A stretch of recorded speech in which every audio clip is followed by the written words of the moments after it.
Alright guys, what's up? I know it's been a while since I made the Mirage video, but I want to start making them again because I have a little bit more free time. In this video I'm going to be talking about T-side Anubis and how you should be approaching it, especially as a beginner. This map is probably the easiest map in the pool to play. And of course the map statistically is T-sided, but it's still extremely easy to play. You don't have to have some crazy tactics for it to be T-sided. You know, it's not like the pros know something that that we don't. On Face It, I've played maybe 25 Anubis games total. You know, I don't play all day. I have a full-time job, but I have like a 90% win rate or something close to that. My last like 17 games on this map I've won 100% win rate. So I don't know if that's people not knowing how to play the map or me knowing how to play the map, but yeah, take that into account. What the fuck is this? I'm trying something new with this video, and I'm trying to AI translate the voice into different languages so that it's more accessible for people. So if you like this, just leave a like on the video or comment down below. I only speak English, so if you comment in another language, I'm not going to be able to reply to you very easily. So yeah. And also, while I upload this video, there's going to be a CT guide as well. CT side can be incredibly strong in this map too if you know how to play it and punish what the other team isn't doing. If they're doing the right things though, this map is definitely T-sided. I'll give you that. And if you like this video, subscribe. I'm going to be doing these for every map. Probably not Mirage since nothing really changed besides a few key nades, but every other competitive map I'm going to be doing in the future. So then in case you want to know my credentials, I'm a top 200 NA Face It player, which I got flamed in my last video by some EU guy saying it's bad, but I mean I'm better than like 99.999% of players. You know, just want to point that out. Okay, let's get started. So the first thing on T side, if you want to have a heavy advantage, is to learn how to smoke house immediately at the start of every round. I'll link a video that shows all of these in the comments, but they're basically the same as they were in CSGO. The lineups didn't change at all from what I can tell.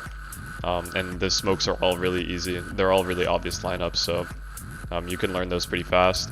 And the reason you do this is because it forces this player who plays here to really think if he wants to commit hard to this fight, which is a very bad fight. If the CT wants to come here and play this, it's really bad for him because if he's jiggling close like this, if a guy comes on this side, it's going to be super easy for him to see him and shoot at him since you're further away from the angle. If you just think about how geometry works, this guy won't be able to see you at all, but if you were here, you know, I can see that a lot easier with the smoke up. I don't have to worry about this angle. So whatever role you play on the team, especially on Face It pugs, you can sacrifice using your smoke here at the start of every round because it'll help your team by pushing these people back. The crux of T-side on this map is that as a CT, it's really hard to play when you're forced to use utility every round to not get rushed or peeked by a lot of angles. But then the T's can just sit back and wait all that stuff out and come to you eventually. You know, there's almost 2 minutes in every single round, so you don't have to do everything in the first 15 seconds, and that's what this map is all about, is just pushing people back, forcing them to use their nades when they don't really want to. And then if they don't use their nades, you have timing punishments basically everywhere in the map, so yeah, definitely learn this house smoke. Here. Now, if somebody else on your team knows the house smoke, I want you to also learn this smoke right here. So smoking E-box quick is an option. You can also throw them instantly. But what I'll say is that since people coming here trying to fight, this is a really hard fight for a lot of people. And most people don't take it anymore because people smoke E-box, or they just don't peek. You like come here and you just sit, you know, you hold the bridge or something, you know. So what I want you to learn is this smoke. You come into this corner, you aim at this really obvious dot here, jump throw, and this will smoke in E-box late. And so you don't have to throw your smoke instantly, like you don't know how the route's going, but you want to default. This is better for your default since you can take more time and be more patient. And it's a really annoying smoke to deal with because maybe somebody comes here, their whole plan is, oh my gosh, I'm gonna peek this early, and then no one peeks you as a T, you're a terrorist and you don't fight this at all, and then this guy gets smoked off and he's like, well, shit, I can't do anything, so, and maybe I have an op, so I'm just gonna waste my time and run back around, and then something can happen, you know? So throwing the smoke late is a very good option, and I'd say if you're in basically any level of face it or matchmaking, this smoke will do you wonders.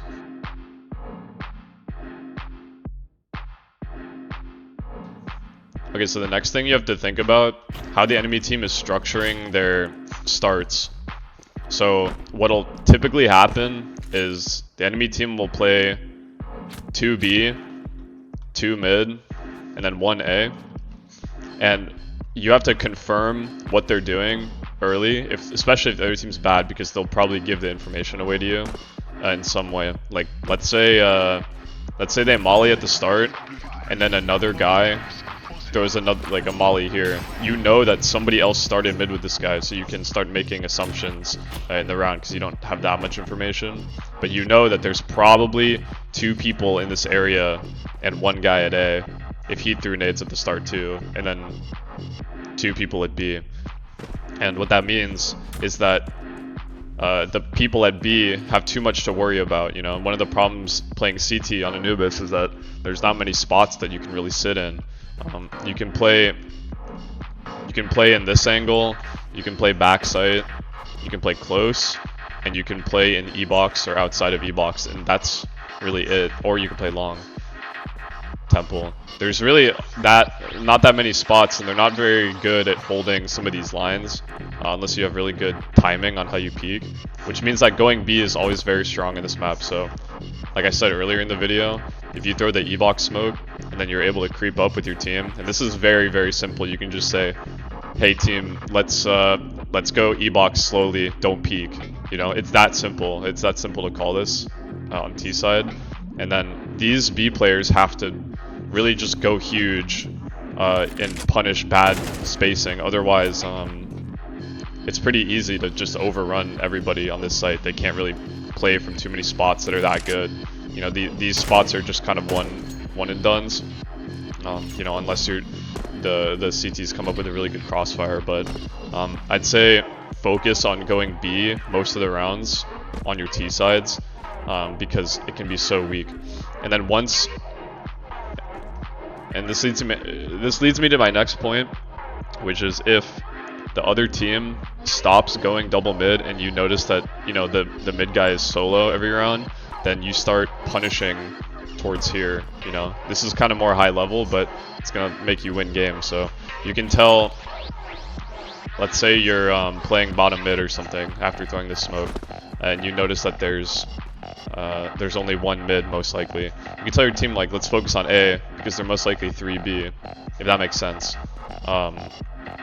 If they start 3B, it's because they're worried about you guys going B every round, and now it's harder for you to take the site because you have to really trade out and kill people through smokes and stuff. You know, it gets a bit harder. So you can make those calls really easily. What I noticed from low-level players that I play against, you know, like level 8, level 9 that I get into games with, they tend to give up information really easily on where they are, and not really for any reason other than they're scared of people coming to their area, you know? So you have to take that into account and think, how can I abuse where they're standing from what I know to win the round? That's kind of all T-side is, you know, on almost every map. Other thing I want to talk about is if you have the op, it's extremely strong to not smoke E-box here, since as a T, if you have a good spawn, you can beat the other team to this angle and hold it.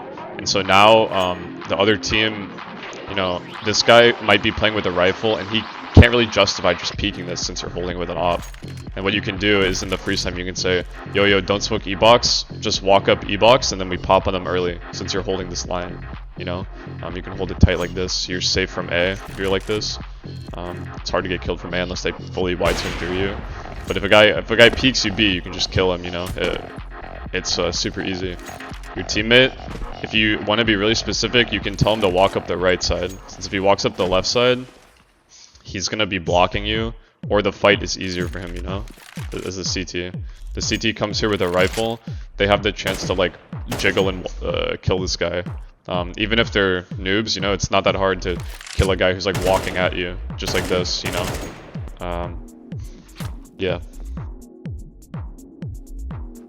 Okay, I'm just gonna show some really easy essential nades on T side that you can throw. These are extremely easy. First one is left side smoke. You can come here in this corner, you just get yourself stuck. You count 1, 2, 3, and you jump throw. And this is a really good smoke to cut off a lot of lines. It cuts off long, it cuts off temple, and it cuts off this guy from seeing you. Of course they can come here. There's not really a great smoke for this because there's so many angles that you can create. This is generally a CT thrown smoke. There's so many angles that get created from this that it can be really awkward if you throw this as a T. So the other smoke, and there might be better lineups for this, but this is the easiest one that I know. I just come on this corner and I aim at this big guy right here. You can see it's smoking temple. And you can also throw this as a flash. It's a decent flash. It might not get some people, but you can see it pops right here. So, you know, it might catch people who aren't like playing back like this. You know, if they're here, it'll catch people up there. So, also if you're just pugging and you don't want to learn lineups, you can literally throw smokes like this, and you see it spreads and it covers the same side. And that's a super basic smoke. This smoke was kind of bad, but you get the idea. You can just throw smokes like that. You can most likely get away with throwing a smoke like this. Another piece of utility that might help you is if you combine, you can throw the house smoking around, and you come here and throw this molly. Bounces like that. And it shouldn't get put out by the smoke if you did it properly. And what this does is it completely blocks them from mid. They're forced to play, you know, back here, or if they're really ballsy, they can play here, but this is really dangerous, so they'll most likely get pushed off from that. So combine this house smoke with this molly, and you're going to do very well. At A, sometimes you don't even need to throw nades because you're punishing an entry or something, but if you want to smoke heaven, you can come here. You see this brown thing? I guess it's the shadow. You just aim at the middle of here, and you run throw, and this will smoke heaven. This will cut off a huge sightline. They can't really do anything. Okay, so if you want to molly the broken wall also, you just come here. You aim slightly below this corner right here. I guess there's like a little black thing right there. You just jump throw.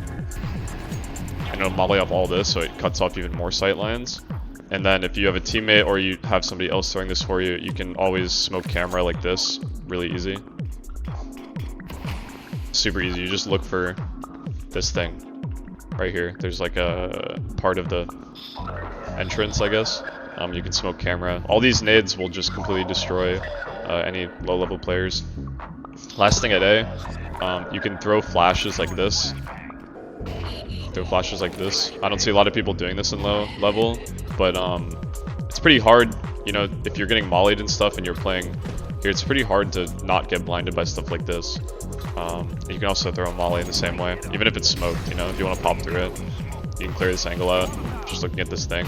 You can throw flashes like that and run in with them. You don't need like fancy flashes or anything. Okay, yeah, so that completes the tutorial. If you want to see more, I'd recommend highly to watch professional games, professional POV demos, and your own demos to see what you can do better in the future. But this video really just went over like the full basics of how to play Anubis. There's a lot more nuance and a lot of cool things that you can do on the map that I didn't describe here, so you're gonna learn those as you go along and keep playing. So best of luck to you, and leave a like and subscribe if you like this video, and comment down below which map you want to see next. Alright, peace.